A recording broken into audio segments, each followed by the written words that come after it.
Welcome to Copilot Podcasts. Did you know that a character who's tried to destroy the world multiple times has become one of Marvel's most beloved figures? Today, we're diving deep into the fascinating world of Loki, the god of mischief, and how he evolved from a mythological villain to a complex anti-hero that captivates millions. And what's really interesting is how this character has completely transcended his original role in Norse mythology to become something entirely new in modern culture. Let's start with those origins. How different is Marvel's Loki from the original Norse myths? Oh, dramatically different. In Norse mythology, Loki wasn't even Thor's adopted brother. He was actually a Jötun, or giant, known for his shifting allegiances and chaos-causing nature. Wait, so Marvel completely rewrote his family relationships? Exactly. Marvel made him Odin's adopted son and Thor's brother, which created this whole new dynamic of family drama and sibling rivalry that wasn't in the original myths at all. That's fascinating. And when did Loki first appear in Marvel Comics? Well, technically, his first Marvel appearance was in Venus Nupco 6 back in 1949, but the version we know today, Thor's adoptive brother, was introduced in Journey into Mystery Nuck 85 in 1962.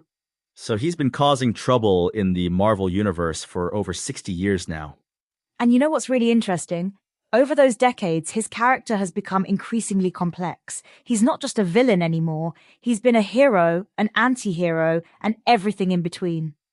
That evolution must have really resonated with readers. Absolutely. In fact, according to recent studies, Loki merchandise consistently outsells traditional hero merchandise by a ratio of 4-1. That's incredible. What do you think makes him so appealing to modern audiences? Well, psychologically speaking, Loki embodies something very modern, the struggle with identity and belonging. He's constantly trying to figure out who he is and where he fits in. Right, because he's caught between two worlds, Asgard and Jotunheim. Exactly. And this internal conflict drives many of his actions. According to recent psychological analysis, Loki displays classic signs of what's called the outsider complex. Can you explain what that means?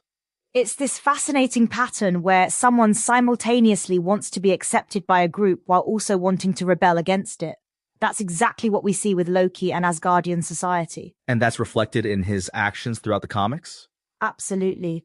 Take the Surtur saga, for example. There's this amazing moment where Odin shouts for Asgard, Thor shouts for Midgard, and Loki just yells for myself. That's such a Loki moment. And it perfectly encapsulates his character.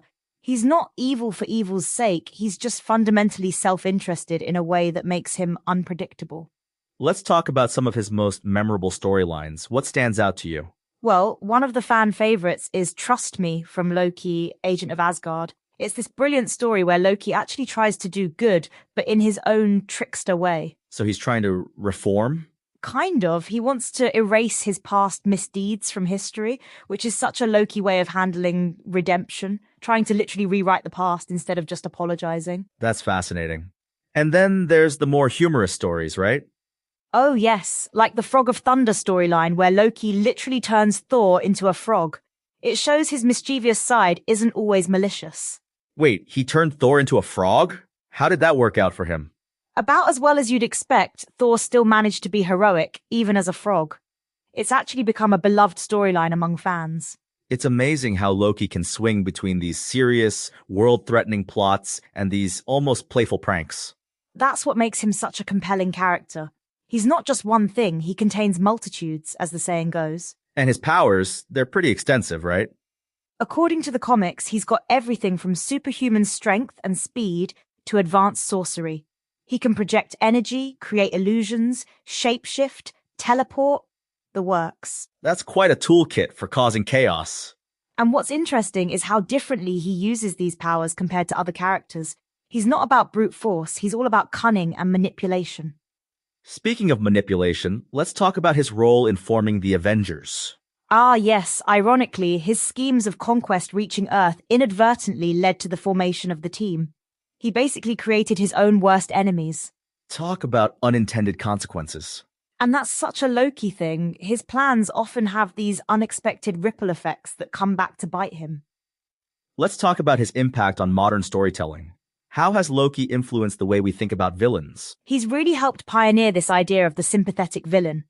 Recent studies show that audiences remember villain storylines 60% more clearly than hero storylines, and Loki's complexity is a big part of that trend. So he's actually changing how we tell stories? Absolutely. He's shown that audiences can handle and actually prefer morally complex characters who aren't easily categorized as good or evil. And this has influenced other characters too? Definitely. You can see Loki's influence in how modern comics and movies handle antagonists, giving them relatable motivations and complex backstories. It's interesting how a character can evolve so much over time. And what's fascinating is that each new interpretation adds another layer. From Norse myth to comics to modern media, he keeps getting more complex. Let's talk about his future. Where do you see the character going from here?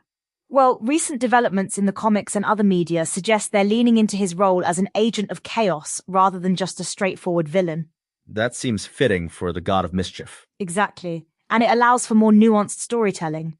He can be an ally one moment and an adversary the next, which keeps things interesting. Do you think we'll ever see him as a full-on hero? I think that would actually diminish what makes him special. His moral ambiguity is what makes him such a compelling character. So, being unpredictable is actually key to his appeal? Absolutely. In a universe full of characters who are consistently heroic or villainous, Loki's unpredictability makes him stand out.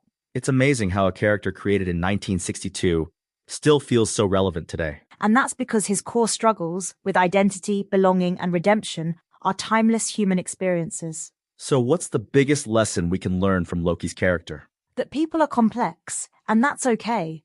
Not everyone fits neatly into categories of hero or villain, good or evil. And sometimes the most interesting stories come from those gray areas. Exactly. Loki shows us that it's possible to be both the hero and villain of your own story. Well, that brings us to the end of today's episode of Co-Pilot Podcasts. From Norse mythology to Marvel Comics, Loki continues to captivate audiences by showing us that the line between hero and villain isn't always as clear as we think. And maybe that's why we love him, because in his complexity, we see reflections of our own struggles with identity and belonging. Thanks for joining us on this journey through the fascinating evolution of Marvel's most beloved trickster. Until next time, remember, sometimes the most interesting stories come from the most unexpected places.